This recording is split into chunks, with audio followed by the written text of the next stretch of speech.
വളരെ ചെറിയ പ്രായം മുതൽ സോഷ്യൽ മീഡിയ താരമായി അറിയപ്പെടുന്ന ആളാണ് ഹൻസിക കൃഷ്ണ. കൃഷ്ണകുമാർ കുടുംബത്തിലെ ഇളയ പെൺകുട്ടി. സോഷ്യൽ മീഡിയയിലെ തൻ്റെ ജീവിതത്തിലെ വിശേഷങ്ങൾ ഹൻസിക പങ്കുവെക്കാറുണ്ട്. ഇന്ന് യുവതലമുറയിലെ നിരവധി കുട്ടികളുടെ ഫാഷൻ ഐക്കണാണ് ഹൻസിക കൃഷ്ണ. കോളേജ് വിദ്യാർത്ഥിനിയാണ് ഹൻസിക. കോളേജിലെ വിശേഷങ്ങൾ തൻ്റെ പുതിയ വ്ളോഗിൽ ഹൻസിക കൃഷ്ണ പങ്കുവച്ചിട്ടുണ്ട്. ആരാധകരുടെ ചോദ്യത്തിന് മറുപടി നൽകുകയാണ് വ്ളോഗിൽ ഹൻസിക. എങ്ങനെയാണ് സോഷ്യൽ മീഡിയയിലും പഠനവുമെല്ലാം മാനേജ് ചെയ്യുന്നത് എന്ന ചോദ്യത്തിന് ഹൻസിക കൃഷ്ണ മറുപടി നൽകി. മാനേജ് ചെയ്യാൻ ഒരു മൈൻഡ് സെറ്റ് വേണം. ഇതെല്ലാം നമ്മളുടെ പ്രയോറിറ്റികളാണ്.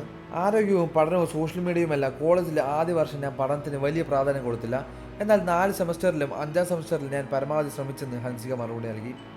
എങ്ങനെയാണ് ചുരുണ്ട മുടി പരിപാലിക്കുന്നതെന്ന ചോദ്യത്തിനും ഹൻസിക മറുപടി നൽകി. എൻ്റെ ചുരുണ്ട മുടിയെല്ലാം പോയി ഗൈസ്. ഞാൻ ഒരുപാട് കാര്യങ്ങളിലൂടെ കടന്നു പോവുകയാണ്. എനിക്കൊരുപാട് ദുഃഖമുണ്ടെന്ന് ഹൻസിക പറയുന്നു. ഡാൻസ് റീലുകൾ എടുക്കാത്തത് എന്തെന്ന് എനിക്കറിയില്ല. പ്രധാന പ്രശ്നം വീട്ടിൽ ഒരുപാട് സ്ഥലമില്ല. അല്ലെങ്കിൽ പുറത്തുപോയി കളിക്കണം. വീഡിയോ എടുത്തു തരാൻ ആരെങ്കിലും വിളിക്കണം. എന്തോ കഴിഞ്ഞ ഒരു മാസം എനിക്ക് പറ്റിയില്ല. ഈ മാസം പരീക്ഷ കഴിഞ്ഞ ശേഷം ഉറപ്പായും ചെയ്യും. ഒക്ടോബർ മാസത്തിലെ പ്രിയപ്പെട്ട നിമിഷങ്ങൾ ചോദിച്ചാൽ കോളേജിൽ നിന്നുള്ള ഒന്നുമില്ല. 4 മണിയാകുമ്പോൾ കോളേജ് കഴിയും. ഞാൻ വളരെ എക്സൈറ്റഡ് ആയിരിക്കും. വീട്ടിൽ വന്ന് ഡോർ തുറക്കുമ്പോൾ ഓമി ബേബി ഉണ്ടാകും. അത് തനിക്ക് വലിയ സന്തോഷമാണെന്ന് ഹൻസിക പറയുന്നു. കോളേജിൽ നിന്ന് എന്തെങ്കിലും മോശം അനുഭവം ഉണ്ടായിട്ടുണ്ടെന്ന ചോദ്യം ഹൻസിക വന്നു. കോളേജിൽ തെറ്റായി ഒന്നുമില്ല. സ്റ്റുഡൻസുമായി ഉണ്ടായിട്ടുണ്ട്. പക്ഷേ അത് ഞാൻ കാര്യമാക്കുന്നില്ലെന്ന് ഹൻസിക പറയുന്നു. കറുത്ത ഷർട്ടിട്ട പയ്യൻ എവിടെയെന്ന ചോദ്യങ്ങൾ ഒരുപാട് വരുന്നുണ്ട്. എനിക്കറിയില്ല.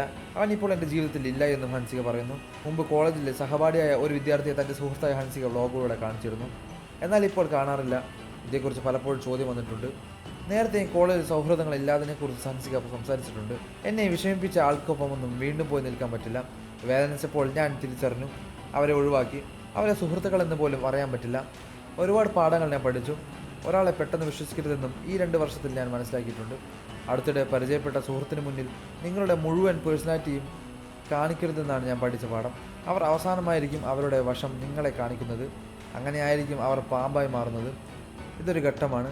അവർ പഴയ സുഹൃത്തുക്കളുടെ തനിനിറം ഇപ്പോൾ തന്നെ കാണിച്ചതിൽ സന്തോഷമുണ്ട്. അവരെക്കൊണ്ട് ബുദ്ധിമുട്ടിയില്ലല്ലോ എന്നും ഹൻസിക കൃഷ്ണ പറഞ്ഞു. കൂടുതൽ വാർത്തകളും വിശേഷങ്ങളും അറിയാൻ ഈ വീഡിയോ ലൈക്ക് ചെയ്ത് ചാനൽ സബ്സ്ക്രൈബ് ചെയ്ത് സപ്പോർട്ട് ചെയ്യുക.